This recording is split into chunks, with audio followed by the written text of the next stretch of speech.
يا مساء الفل يا شباب، ايه الاخبار؟ يا رب تكونوا بخير. باذن الله النهارده الفيديو ال 12 واللاب ال 12 من حل على ثغرة البروكن اكسس كنترول من بورت سويجر. ويلا بينا ناكسس اللاب ونشوف اللاب بتاع النهارده بيقول ايه.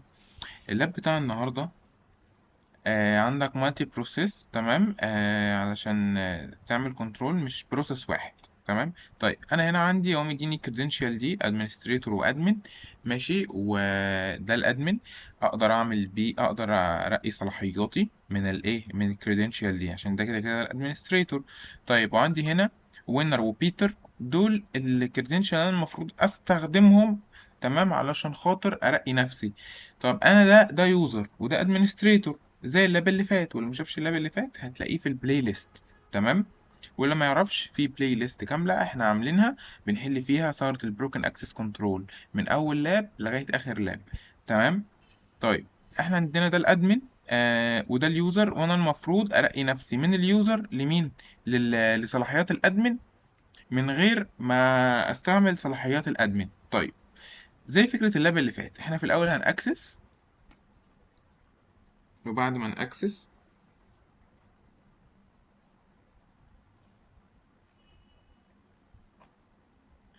طيب بعد ما نأكسس نشوف ماي اكونت. تعالى ادمنستريتور، ماي اكونت، ادمن بانل اهو، اقدر ارقي اي حد فيهم.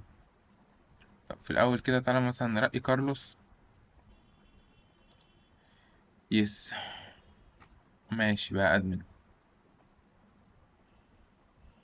طيب يا عم، عايزين ننزل صلاحيات كارلوس بقى نورمال. طيب في الاول كده بس تعالى نخزن الريكوست عندنا زي ما اتعلمنا المرة اللي فاتت، نخزن الريكوست عشان اكيد هنحتاجه، اكيد هنحتاجه.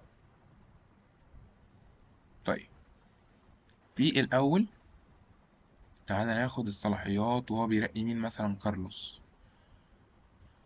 طيب هو انا مطلوب مني ان انا ارقي مين؟ ارقي وينر. طيب. طيب هات كده.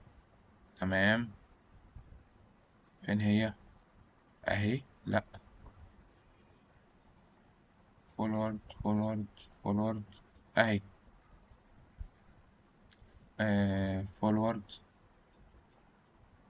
لا. لا. لا. امال فين؟ تمام ماشي. يس. اهي. هنا لو فاكرين الفيديو اللي فات كان بيقول لك الاكشن وكان عايز مين؟ اليوزر بس. تمام، ده لو انتوا فاكرين. طيب ما تيجي كده نحط ده في الريبيتر، نعمل له سند. قال لك فاوند. طيب تعالى كده نوقف هنا كده، ده بقى ادمن. تمام. طيب. طب لو جيت، خلينا طيب نخش في الاول على الاكونت التاني. تمام، مش هنلعب دلوقتي. نخش على الاكونت التاني اللي هو winner my account. ناخد الكوكيز بتاعتنا زي ما احنا اتعودنا من كوكي editor. ماشي session. تعالى كده كنترول سي. تعالى هنا كده كنترول في. وتعالى هنا كده نات وينر كنترول سي. وتعالى هنا كده كنترول في، ونعمل سند. مبروك عليك، اللاب اتحل، ما تعبناش في اي حاجه.